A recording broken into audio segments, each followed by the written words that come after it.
ലോകകപ്പ് ഫൈനൽ കാണാൻ കാത്തിരുന്ന കേരളത്തിലെ വിദ്യാർത്ഥികൾക്ക് ഒരു സന്തോഷ വാർത്ത. ലോകകപ്പ് ഫൈനൽ പ്രമാണിച്ച് നാളെ സംസ്ഥാനത്ത് സ്കൂളുകൾക്കും കോളേജുകൾക്കും അവധി പ്രഖ്യാപിച്ചിരിക്കുകയാണ് സർക്കാർ. മുഖ്യമന്ത്രി വി.ഡി. സതീശനാണ് നാളെ അവധി പ്രഖ്യാപിക്കാൻ നിർദ്ദേശം നൽകിയിരിക്കുന്നത്. സംസ്ഥാനത്തെ പ്രൊഫഷണൽ കോളേജുകൾ ഉൾപ്പെടെ എല്ലാ വിദ്യാഭ്യാസ സ്ഥാപനങ്ങൾക്കും നാളെ അവധിയായിരിക്കും. അതേസമയം മുൻകൂട്ടി നിശ്ചയിച്ച പരീക്ഷകൾക്ക് മാറ്റമുണ്ടായിരിക്കില്ല.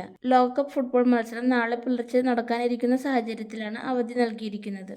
ഫുട്ബോൾ കേരളത്തിന്റെ ആവേശമാണെന്നും ലോകകപ്പ് ഫൈനൽ ഒരുമിച്ച് ആഘോഷിക്കാൻ വിദ്യാർത്ഥികൾക്ക് അവസരം നൽകണമെന്നുമുള്ള ആവശ്യം വിവിധ ഭാഗങ്ങളിൽ നിന്ന് ഉയർന്നിരുന്നു. അതിന് പിന്നാലെയാണ് സർക്കാർ അവധി. ലോകകപ്പ് ഫൈനൽ അർദ്ധരാത്രിക്ക് ശേഷമാണ് നടക്കുന്നത് എന്നതിനാൽ ഇന്ത്യൻ സമയം പുലർച്ചെ 12:30 തുടങ്ങുന്ന മത്സരം അവസാനിക്കാൻ ഏകദേശം 2:30 ആവും. തുടർന്നുള്ള വിജയാഘോഷവും സമ്മാനദാനവുമെല്ലാം കഴിഞ്ഞു വരുമ്പോഴേക്കും നേരം വെളുക്കുകയും പിന്നീട് ഉറങ്ങാനുള്ള സമയം വളരെ കുറച്ചേ ലഭിക്കുകയുള്ളൂ. നിരവധി കുട്ടികളും രക്ഷിതാക്കളും മത്സരം കാണാൻ ഉണർന്നിരിക്കുകയും ചെയ്യും. വൈകി ഉറങ്ങുമ്പോൾ രാവിലെ സ്കൂളിലെത്താനും ക്ലാസ്സിൽ ശ്രദ്ധിക്കാനും ബുദ്ധിമുട്ടുണ്ടാകും. കൂടാതെ ഉറക്കക്കുറവ് കാരണം സ്കൂളിലേക്ക് പോകുമ്പോൾ ക്ഷീണം, യാത്രാ ബുദ്ധിമുട്ടുകൾ, സുരക്ഷാ പ്രശ്നങ്ങൾ ഉണ്ടാകുമെന്നും ചിലർ ചൂണ്ടിക്കാണിക്കുന്നുണ്ട്.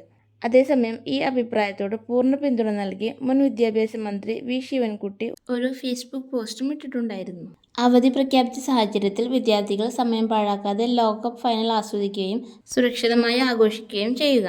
ലോകകപ്പ് ഫൈനലിൽ നിങ്ങൾ ആരെയാണ് പിന്തുണയ്ക്കുന്നത്? നിങ്ങളുടെ അഭിപ്രായം കമന്റ് ചെയ്യൂ. വീഡിയോ യൂസ്ഫുൾ ആയെങ്കിൽ വീഡിയോ ലൈക്ക് ചെയ്യാനും ചാനൽ സബ്സ്ക്രൈബ് ചെയ്യാനും മറക്കല്ലേ. Thank you for watching.